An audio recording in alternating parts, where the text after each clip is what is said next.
At itong siling pukinggan, oh, meron pang ilang natira. Wala na siyang dahon eh, oh.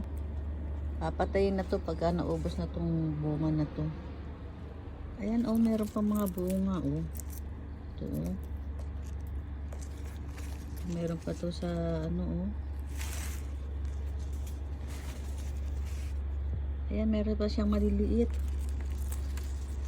Ito, oh. At ito pa sa kuwan, oh, dami, oh.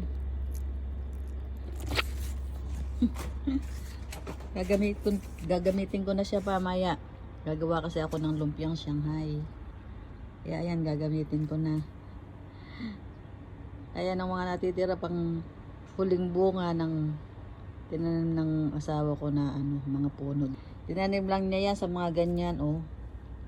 Ayan, yung iba nga kasi namatay na eh. Kaya wala nang ano. Ito na lang at saka ayan, meron pa rin ditong ilang natitirang bunga. Yan. Ayan, namunga pa rin naman sila. Ayan, oh, may mga bunga pa sila. Oh, may mga bulaklak pa din. Ayan, oh. Yan, karaing bulaklak, oh. Magmubunga pa pala siya, oh. Mga huling bunga siya. At ito, meron pa kami ditong tanim na tanglad. Medyo lumago na siya ng konti. Dati kasi malagong malago yan, kaya lang binunog ng asawa ko. Nagtanim na lang siya ng isa, pero ayan, nagsuwi na siya, oh. Dami na siyang suwi.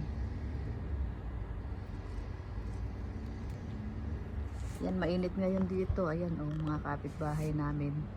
Puro bubong makikita mo kasi nga ay nasa 4th floor kami dito sa apartment na to. Ayan lang guys, bye bye. Have a nice day and God bless you all. Bye bye.